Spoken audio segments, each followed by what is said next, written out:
Oi, gente, vamos dar uma live hoje a respeito de regularização de imóveis em inventário. Essa parte do patrimônio, dos bens, sobretudo dos imóveis, é algo muito complicado nos processos de inventário e sempre traz muitas dúvidas para todos os advogados. Gostaria de cumprimentar quem está entrando agora. Muito obrigada pela audiência, Mari Lacerda, Jordana, Nayara,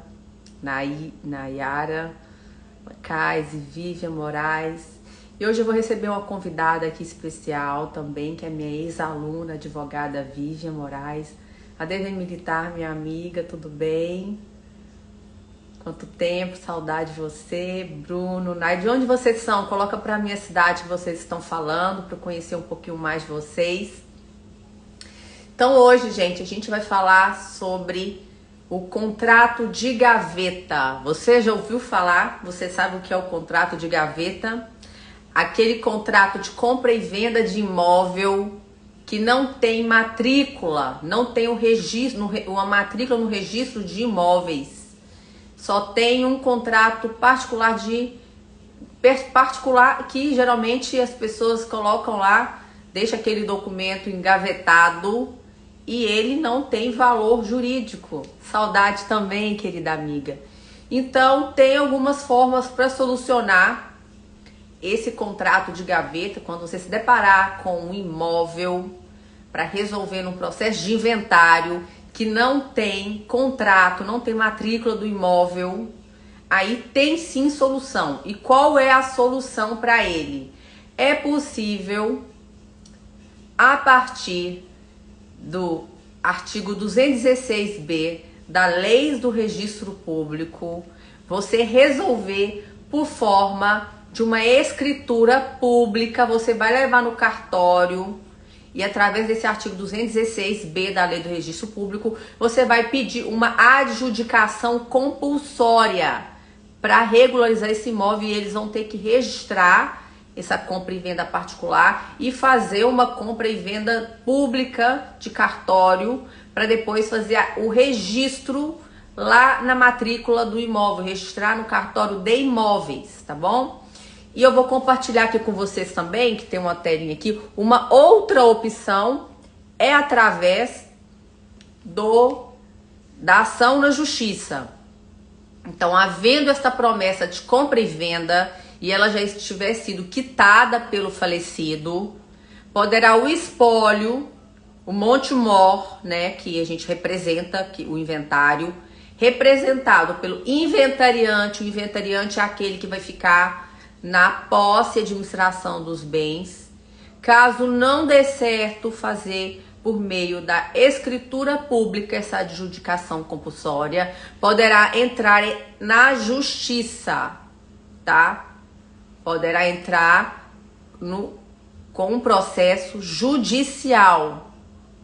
Então anotem aí, artigo 216b da Lei de Registro Público autoriza que seja feita a adjudicação compulsória, juntando aquela promessa de compra e venda particular. Caso não seja possível ser feito via cartório, se o cartório ele negar, falar que não pode, é possível fazer através de uma ação judicial de adjudicação compulsória.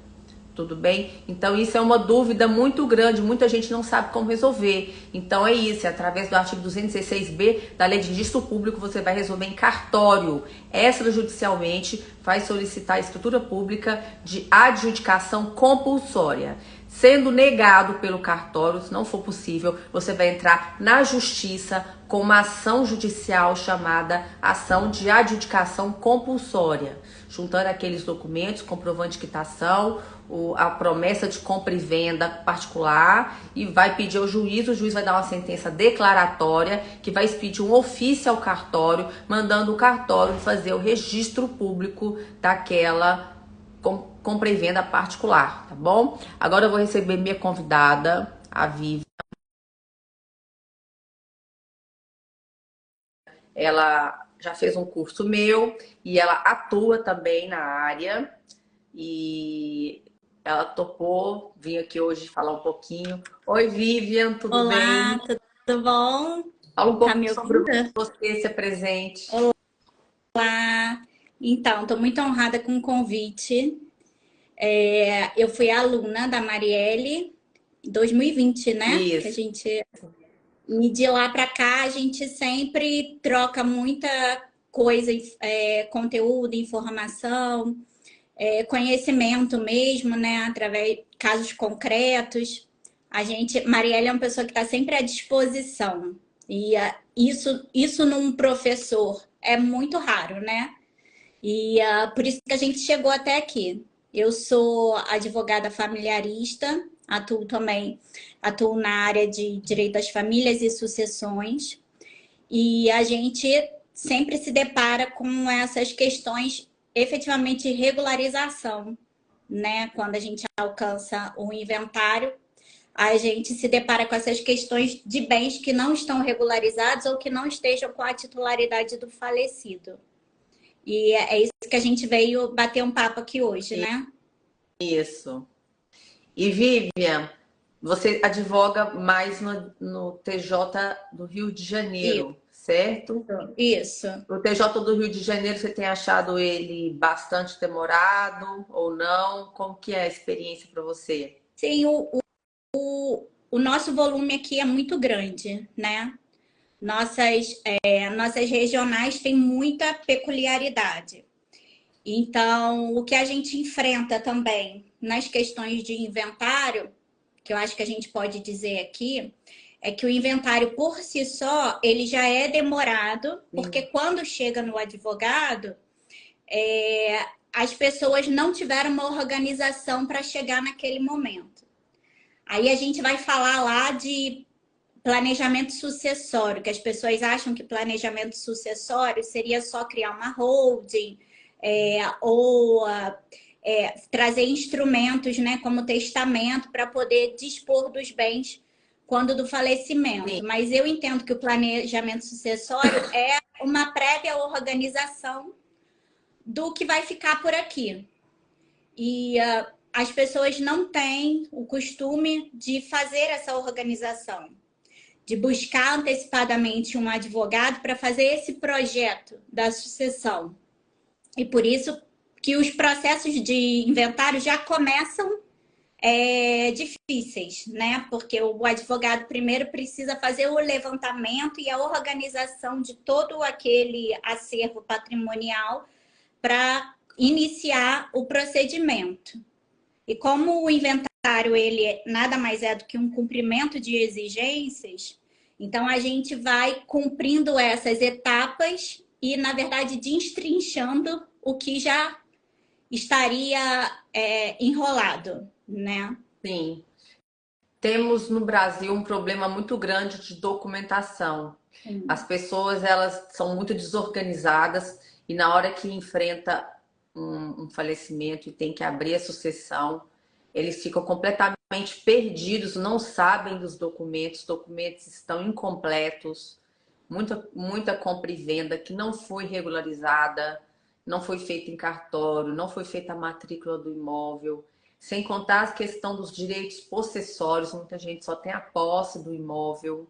Aí dá um trabalho danado para o advogado, porque o advogado ele vai ter. Também que tem uma decisão recente da ministra Nancy Andrighi, que poderá partilhar direitos possessórios, principalmente quando não for possível conseguir um uso capião, que é um pedido, né, de regularização daquele bem que só tem a posse, porque tem muitas públicas que jamais serão, não é possível usucapir. Então aí é possível o direito possessório ser partilhado no inventário, o que ajudou muito a vida do brasileiro, porque no Brasil o que mais tem é problema de moradia, de habitação e pessoas que só são posseiras, né, das suas casas, muitas vezes só casa de família. E o contrato de gaveta também é algo muito comum, por conta da burocracia e do custo que tem o cartório, as pessoas não arcam, não querem pagar, né, não podem pagar, e aí fica um problema enorme com relação à documentação dos imóveis. Eu acho que acaba sendo generalizado no Brasil todo, acredita? Assim como a união estável, as pessoas não casam porque o casamento é caro, tem que pagar o cartório e tudo mais, as pessoas também não regularizam os imóveis, porque tem também a questão de emolumentos a serem pagos, impostos a serem pagos, né? O ITBI e tudo mais, e fica tudo desregularizado. E aí, no momento da morte, para fazer o inventário, é extremamente difícil, porque aí eles vão ter que regularizar a documentação, porque senão não consegue fazer a transferência e partilha daqueles bens. Não é possível. E atuando de forma preventiva, como você mesmo falou, já procura um advogado para já ir organizando a documentação, para já preparar, para já ver o que é que tem que ser feito para uma eventual morte, pelo menos poupar o trabalho do advogado, se é que vai fazer um inventário, né, já tem a documentação arrumada. Ou então até mesmo planejar a sucessão para não fazer um inventário, né? Mas assim, é muito oportuno que procure um advogado para burocracia toda, para organização de documento e juntos chegarem na melhor opção para aquela situação. Exato. E assim, muitas vezes o que as pessoas não imaginam é que quando você chega com um contrato de gaveta dentro do procedimento do inventário, né, para poder fazer a sucessão, você acaba envolvendo terceiros que não têm a ver com a sucessão, que seriam os antigos vendedores, os antigos proprietários daquele bem, que vão precisar, muitas vezes, né, serem acionados para que haja a regularização Sim, daquela propriedade. e atrasa aquelas pessoas, que pode ser muito trabalhoso. Exatamente. Própria, até os imóveis também, que são financiados. Então, quando você pega, às vezes você pega contrato de gaveta, que aquele valor foi objeto de quitação do imóvel financiado, mas isso não foi levado a registro para dar baixa na alienação. Então, aí é mais uma coisa que você precisa fazer a regularização para trazer esse imóvel para dentro do inventário. A legislação, a nossa lei, né, por conta dessas questões burocráticas e da falta de regularização que a gente tem mesmo, que é, eu acho que é cultural, ela tem o objetivo de fazer com que realmente as coisas aconteçam. Mas esse passo a passo acaba sendo muito demorado e muito difícil para os envolvidos. Então, quanto mais as pessoas puderem se organizar e buscar uma assessoria no sentido de como ainda em vida fazer a regularização desses bens para evitar isso tudo durante o inventário, acho que é melhor. Sim, eu vi que tem uma pergunta aqui da Nayara. Vamos ver se a gente consegue responder.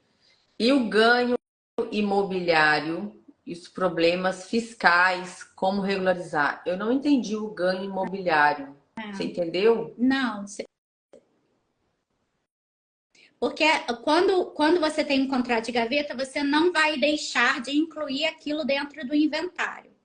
O que acontece é que quando a gente faz lá o plano de partilha, né, que a gente coloca um item da propriedade e aí colocam os bens imóveis, quando a gente tem uma situação dessa, eu costumo colocar na partilha um item como sendo a partilha dos direitos aquisitivos, porque como não existe uma regularização, aquilo ali seria um direito aquisitivo que você ainda vai regularizar. Então, e eu não sei se ela está falando dos tributos, isso aí vai ser calculado conforme a Secretaria de Fazenda, né? Conforme o Estado IPTU tem que estar em dia. Ou ITR, que é o do imóvel rural, também tem que estar em dia, né? Tem que estar pago. Porque vai precisar da documentação. A gente pede também para incluir o comprovante atual do IPTU, até porque lá consta o valor do imóvel. Fizeram uma pergunta aqui que como é a regularização no Rio dessas comunidades? Não tem como regularizar, né? Olha, praticamente a maioria é terra pública, né? E aí, para entrar com pedido de regularização na prefeitura, muitos ali estão em zonas de perigo que não vai ser regularizado nunca. Só tem a posse mesmo, de forma irregular, eles invadem, constroem os barracos em terras públicas, que é de zona de risco, porque muitos daqueles morros lá, você viu aquele acidente que aconteceu em Petrópolis, onde desabou, né? Tudo escorreu, aquilo ali tudo não é área de construção, é proibido. Então, não vai regularizar praticamente quase tudo, não vai regularizar. São terras que são inaptas para construção, são invasões. Talvez esteja querendo falar sobre o imposto sobre o Lúcia imobiliário. Ué, imposto imobiliário tem o IPTU, que é o imposto do imóvel, o TBI é o imposto de transferência do imóvel, que não seria o caso. Então deve estar falando que questões fiscais, se o IPTU está atrasado. Se ele tem a posse, a propriedade, ele tem que estar com o IPTU em dia, porque tem que levar o documento para o processo para ser feito uma partilha de um documento que não pode ter dívidas, não pode ter débitos. Eles têm que reunir os herdeiros e quitar os débitos. Eu vi que tem mais. Não é essa a pergunta mesmo. E o ganho imobiliário e programa fiscal, como regularizar? Pessoal, tem mais alguma pergunta a respeito da regularização de imóveis de contrato de gaveta? Vocês entenderam a respeito disso? Que aquele contrato de gaveta é o nome chamado daquele documento do imóvel que não tem a matrícula do imóvel, que não é uma escritura pública do registro de imóveis. É só um contrato entre particulares. É como se eu e a Vivian, eu estou comprando a casa da Vivian, a gente faz um contratinho nosso entre nós duas, a Vivian assina e fica com ela aquele documento particular e ela vai lá e guarda. E aquele documento, ele não tem validade jurídica nenhuma, porque ele não é um documento de cartório. O documento de cartório, a escritura pública é que tem fé pública, é que tem validade. Ai, que bom, a Nara falou que ficou claro. Então, isso aí tem que, no momento de um falecimento, aquele documento não tem validade nenhuma. Então, tem que regularizar. Como regularizar? Procurando um cartório de imóveis, fazendo escritura pública de registro do bem, conforme o artigo 216, letra B. Ou caso o cartório negar por algum motivo, tem que procurar um advogado e o advogado vai entrar com uma ação judicial de adjudicação compulsória para pedir uma declaração do juiz, uma sentença declaratória, e o juiz mandar oficial o cartório de registro de imóveis para ser feito a regularização, para ser feito aquele documento. Vão fazer a matrícula do imóvel. E aí, somente após é possível pegar a certidão de ônus reais e entrar com o inventário. Porém, esse inventário vai pagar aquela multa do ITCMD, que é aquela multa para quem não cumpre o artigo 611 do Código de Processo Civil, que fala que tem o prazo de 2 meses para entrar com o inventário, a contar da abertura da sucessão, que é do evento morte. Tem 2 meses somente. Então, se você entra com o inventário depois dos 2 meses, você vai pagar uma multa no Distrito Federal de 20% do valor do ITCMD, no Rio de Janeiro de 10% do ITCMD e em São Paulo você vai pagar uma multa depois de 2 meses de 10% do ITCMD e se atrasar mais de 180 dias, que são 6 meses, aí essa multa já vai para 20% do valor do ITCMD. Então, sempre há multa, conforme o artigo 611, tem um prazo para entrar, que os estados eles cobram uma multa, um percentual em cima do imposto causa mortes. Estou vendo que tem mais uma pergunta aqui. E no caso da pessoa não ter nem o contrato, foi feito de boca a boca, porque eram parentes. Aí é complicado. O contrato de boca a boca não tem documento nenhum, não tem nada, não tem nem como regularizar um contrato de boca a boca. A não ser que a outra parte. Mais difícil que o contrato de gaveta, né? A não ser que a outra parte reconheça, e aí vão os dois juntos lá fazer um documento. Mas se a outra parte negar, falar que não, não vai ter o que fazer. Agora, se a outra parte for honesta, Aí eles vão regularizar, vão procurar o cartório, vão fazer a escritura de compra e venda de bem e vai regularizar tudo. De boca a boca vai depender da boa vontade de quem vendeu. E se averbar esse contrato na matrícula do imóvel muda em algo quanto ao procedimento, na verdade não tem como averbar esse contrato na matrícula do imóvel. Vai ter que ser feita uma adjudicação compulsória para somente depois efetuar a matrícula lá no cartório do registro de imóveis. Aí vão fazer a matrícula dele. E aí, É quanto ao porque procedimento, não muda nada. Aí pega o documento novo que está lá, que o cartório emitiu, e é esse documento que vai ser levado para o inventário, para ser feita a transferência e partilha. é, Obrigada, Thaisa, pela ótima explicação. é importante as pessoas saberem, né, que a certidão de ônus reais, ela é o raio-x do imóvel. E que é, fazendo um paralelo, né, é o RG do imóvel. Então, ali tem todas as origens e está ali já descrita a propriedade, o último proprietário. E para que esteja tudo regular, o último proprietário deve ser o falecido. Quando a gente tem um contrato de gaveta, esse falecido não consta na certidão de ônus reais como sendo o último proprietário. Então, é essa regularização que a gente precisa providenciar para que seja feita a sucessão. Isso. Gente, tem alguém aqui que fez parte que participou do seminário Prática, Inventário e Partilha? Se tiver para eu saber, digita PIP aqui, PIP. A Vivian já participou de um curso meu, inclusive um dos cursos que eu estou oferecendo bônus, Vivian, é aquele curso de prospecção de clientes, de marketing que você fez. O que você achou do curso quando você fez? O curso abriu portas, né? Destravou a me destravou assim com relação até às mídias sociais e tudo, porque eu sequer tinha Instagram. E trouxe muito conhecimento também a respeito do que a gente, na qualidade, né, na atividade de advogado, pode fazer quanto divulgação. Que a gente, pouca gente sabe que a gente tem um limite quanto a isso, e menos gente sabe ainda que a gente tem uma gama de possibilidades para poder fazer essa divulgação, essa prospecção. E o esclarecimento para a nossa atividade é sempre muito bom. Eu criei um curso novo que chama Prospecção de Clientes de Inventário. E tem também um curso novo lá dentro, que é um curso de advocacia digital.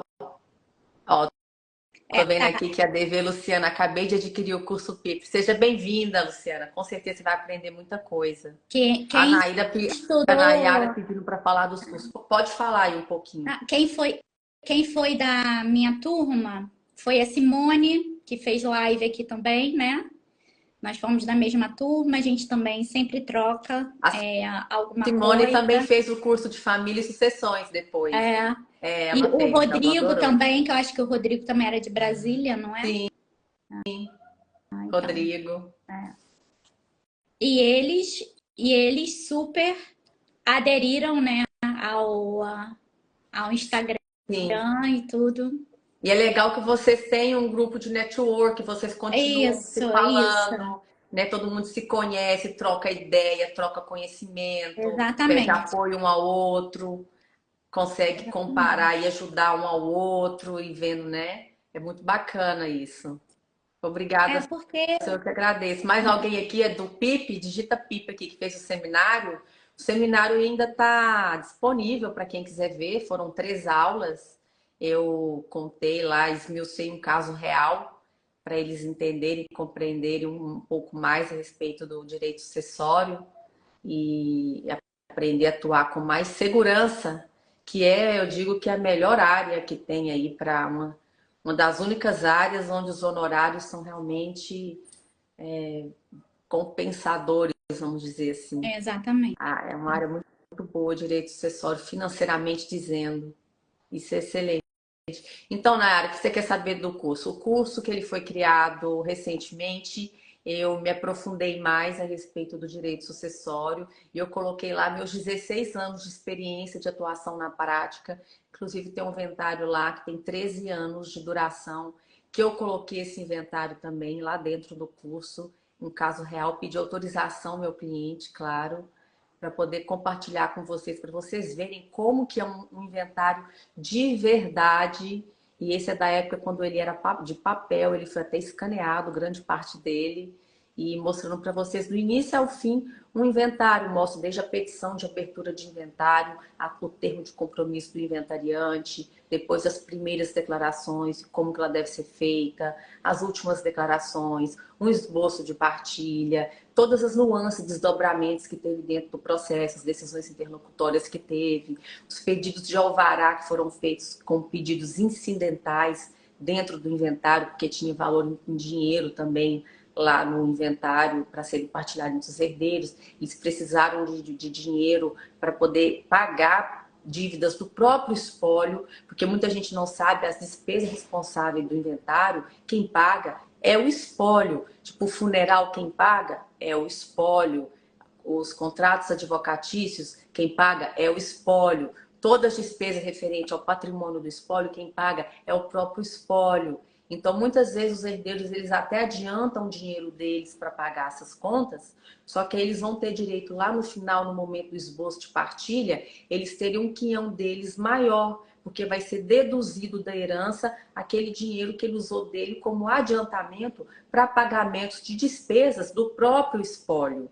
Então, ou então, se o espólio tiver dinheiro em pecúnia, né, valores, pode solicitar ao juiz uma petição incidental de alvará de levantamento para levantar valores para pagamento daquelas dívidas do próprio espólio, sejam dívidas referentes a condomínios de imóveis atrasados, de impostos atrasados, para pagar o próprio advogado, para pagar despesas que tenha havido do funeral, pode pedir o levantamento do dinheiro para pagar essas dívidas do próprio espólio ou pagar esses herdeiros que adiantaram o pagamento dessas contas. Então, tudo isso são coisas que vão acontecendo durante o inventário que não são planejadas e que o advogado experiente ele tem que saber como trabalhar, como atuar. O que eu vou fazer agora? Como vou solucionar isso?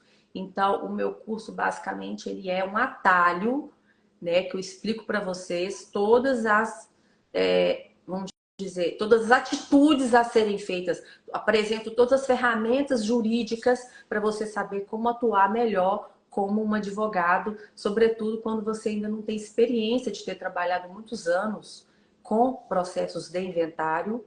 Então, o curso, tanto as aulas quanto o material didático para consulta, está sempre ali para poder dar um norte e deixar as pessoas mais seguras. Querem saber mais alguma coisa? Perguntar mais alguma coisa a respeito do curso?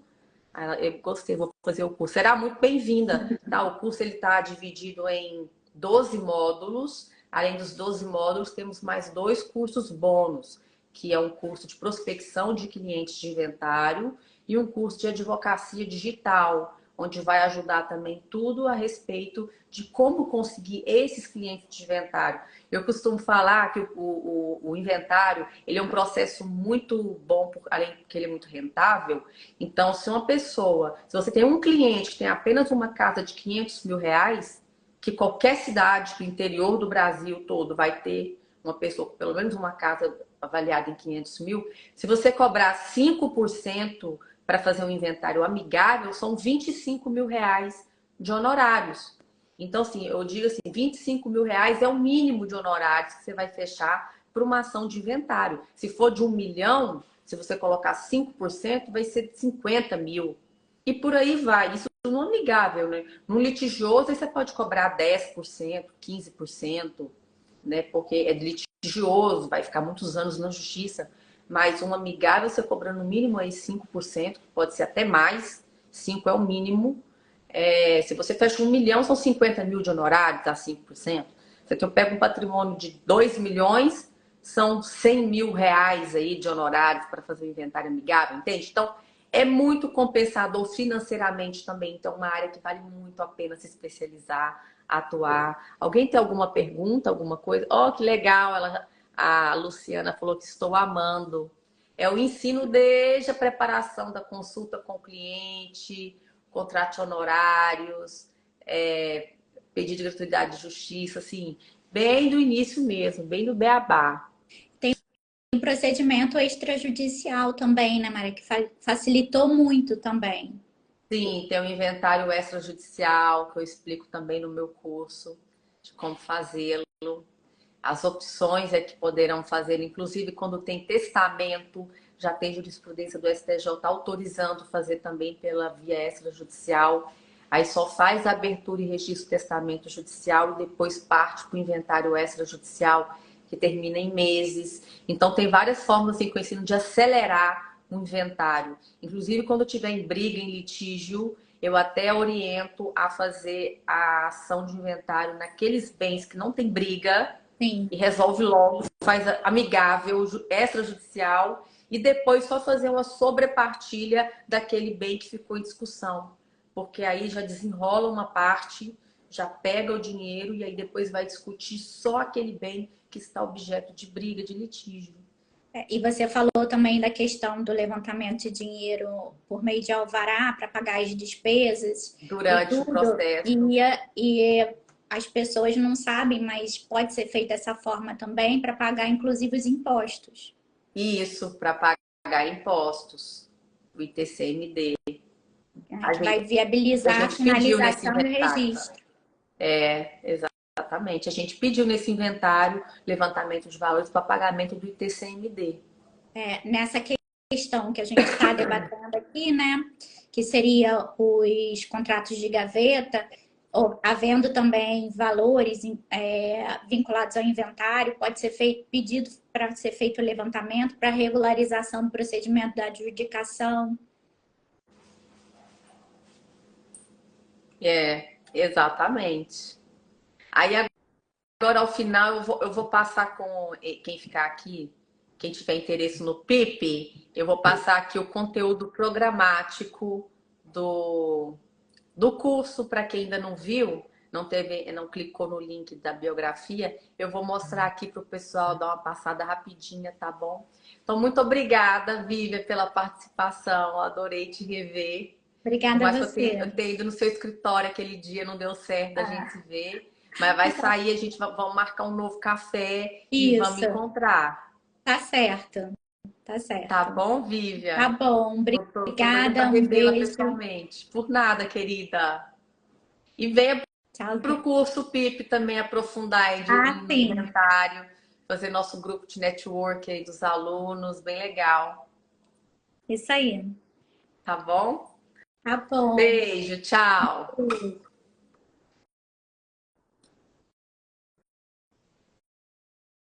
Gente, tem que ficar aqui comigo, eu vou mostrar aqui para vocês agora. Olha aqui. Como está estruturado o curso PIP? Temos aqui o módulo 0.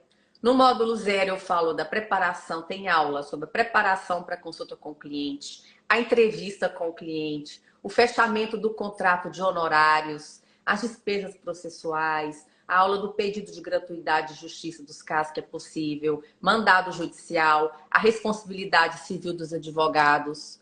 Aí passando para o próximo módulo, aí temos o módulo 1, que eu falo sobre o processo de inventário, o prazo para abertura e encerramento do inventário, a legitimidade para requerer a abertura do inventário. Falo aqui também sobre o inventariante, as funções do inventariante, a citação dos sucessores, a tutela de evidência, antecipação de uso e fruição dos bens, os bens insuscetíveis de divisão, falo sobre a colação e falo sobre o foro de processamento do inventário também. E aí depois a gente parte para o módulo 2. O módulo 2 ele é bem extenso, eu falo de 6 tipos de ações. Eu falo do arrolamento sumário e eu venho esmiuçando o arrolamento sumário todinho. Falo do inventário judicial, venho esmiuçando o inventário judicial todinho. Aí depois a gente parte para falar do inventário extrajudicial, falo em detalhes tudo sobre o inventário extrajudicial, falo do inventário negativo, mesma coisa, tudo detalhado sobre o inventário negativo. Aqui, aí depois falamos sobre a ação de alvará judicial. Eu também esmiucei a ação de alvará judicial e falo sobre o testamento, né? Que abertura e registro de testamento judicial, explico sobre cada um e o procedimento para fazer. Aí, após concluir o módulo 2, aí eu venho aqui com o módulo 3, que eu falo sobre a elaboração de testamento, e eu ensino a elaborar testamento. Depois eu falo no módulo 4 sobre a ação de sobrepartilha, no módulo 5 sobre a ação de exigir contas. Aí venho com o módulo 6, onde eu vou falar sobre a petição inicial até o trânsito em julgado de um processo real. Isso aqui é um processo que durou 13 anos, um processo do início ao fim. Eu mostro tudo, todas as peças que foram feitas, as decisões do juiz, os pedidos de alvará e tudo que teve aqui. E também ensino a elaborar cada uma dessas petições aqui, ó. Ensino a elaborar cada peça que é necessário para fazer inventário. E aí, por fim, eu tenho aqui o módulo 8, renúncia e herança, falo da cessão de direitos hereditários, falo da regularização de bens, falo também sobre o contrato de honorários de inventário, que é muito importante, porque essa parte aí é a parte do dinheiro, né? E falo também sobre a proposta de honorários de inventário, para você encaminhar uma proposta para o cliente. Então, esses aqui são todos modelos meus, tá? Modelo de proposta que eu faço, modelo de contrato que eu faço, aquelas petições, a maioria são modelos de petições do meu escritório. Então, tudo isso aqui é o que vai ser ensinado. Além disso, aqui temos alguns bônus. Nesses bônus tem 3 encontros de networking comigo para tirar dúvidas sobre o curso pessoalmente comigo. Tem também o bônus da advocacia digital para os 25 primeiros que entraram. Eu já nem sei se já esgotou. E temos também o bônus de prospecção de clientes de inventário, que também quero o bônus para os 10 primeiros, que eu não sei se já esgotou. Temos também o bônus de um curso de sustentação oral, para quem quer aprender sustentação oral para audiência, para tribunal. Temos também modelo de petições, todos aqueles modelos de petições meus eu passo para processo de inventário. Temos também um grupo de WhatsApp para networking entre os alunos. Então, assim, a gente oferece tudo isso, todo esse suporte. Esse curso vai ficar durante um ano disponível. Se você quiser renovar por mais um ano, você pode, porque na hora que você tiver dúvida para resolver os seus casos, os seus processos, você vai lá e lê, assista de novo aquela aula, ficou aquela dúvida. E de tudo também eu fiz apostilas. Tem um material impresso de todo o material, de tudo isso aí que vocês acabaram de ver sobre o PIP. E o PIP, ele está com a vaga de inscrição, a gente está aberto as matrículas até o dia 8 de outubro, então corra para comprar antes que acabe, que eu coloquei vagas limitadas, porque eu não gosto de trabalhar com muita gente, porque tem esses nossos encontros ao vivo, né? Então é melhor para poder dar um atendimento melhor aos alunos. Então corra para fazer o seu curso, tem várias formas de pagamento, você pode parcelar em até 12 vezes. E assim, gente, um valor que tá, cara, na primeira ação de inventário que você fechar, é 10 vezes o valor do curso ou mais. Ainda mais que nessa primeira turma agora está um valor promocional. Eu dei um desconto de R$ 800 para essa primeira turma, porque eu fiz um curso só de inventário agora pela primeira vez. Os meus cursos anteriores eram de direito de família e sucessões, e esse é exclusivo de sucessões. Então, temos lá quase 30 horas de aula para você aprender tudo sobre o processo de inventário. Tá bom? Alguém tem alguma dúvida, gente? Quer falar alguma coisa aqui? Se alguém quiser perguntar alguma coisa a respeito do curso, quem participou do seminário de inventário e partilha, pode colocar aqui PIP, ou quem já está no curso pode falar aqui. Ó, Amanda, muito obrigada, Amanda. Eu vi que a Luciana falou que está amando. Muito obrigada, Luciana. É muito bom ter esse feedback, eu adoro isso. Que bom que vocês estão gostando. Espero que vocês aprendam muito. A Nayara seja muito bem-vinda para o curso. E é isso aí, gente. Vamos especializar em inventários, que tem altos honorários. É uma área maravilhosa para trabalhar na advocacia. Eu posso recomendar, porque eu atuo na área há 16 anos e eu mudei de vida realmente com os inventários. Mais alguma dúvida, alguma pergunta, pode deixar aqui que eu vou responder. Lembrando que amanhã vai ter uma nova live, tá? Vamos ter uma live aqui com outro tema. E eu vou compartilhar aqui agora, depois a live do tema. Eu espero todos vocês para a live de amanhã, tudo bem? Amanhã temos essa live aqui, bate-papo sobre soluções extrajudiciais no direito das sucessões, tá? Essa live aqui vai ser 11h30 da manhã, tá? E além dela, temos também uma outra live.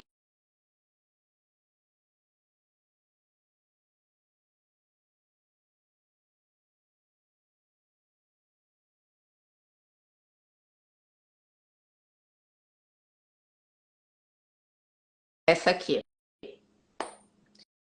Inventário de bens no Brasil e no exterior. Amanhã, às 18 horas. Então, amanhã temos duas lives. Uma com o doutor Kendrick Xavier e outra com o doutor Julian. Temas super interessantes também para a gente conversar aqui, tá? E, gente, eu vou me despedindo então, já que vocês não deixaram perguntas. Vou me despedir. Então, boa noite, beijo e espero que todo mundo esteja no curso PIP. Quem quiser ver o seminário gratuito ainda está disponível, tá? Se você não estiver no grupo do WhatsApp, manda um direct para mim que eu vou colocar o link para vocês para assistir o seminário gratuito. Foram 3 dias de seminário sobre processo de inventário, tá? Falem comigo. Então, amanhã, 11h30 da manhã, live com Kendrick Xavier e 18 horas com Julian. Obrigada a você, querida Luciana. Boa noite, prazer é meu. Então, mandem direct para mim quem quiser assistir o seminário Práticas em Inventário e Família. E as inscrições estão abertas. Só clicar no meu link da minha biografia para vocês conhecerem. Encaminhe e fale aí para os colegas de vocês, seus colegas, todo mundo que quiser também especializar numa nova área do direito, que é uma área muito rentável, que é a área da advocacia em direito sucessório e inventários, tá? Chame seus amigos aí, vamos todo mundo estudar junto. Beijo, tchau e até amanhã, gente.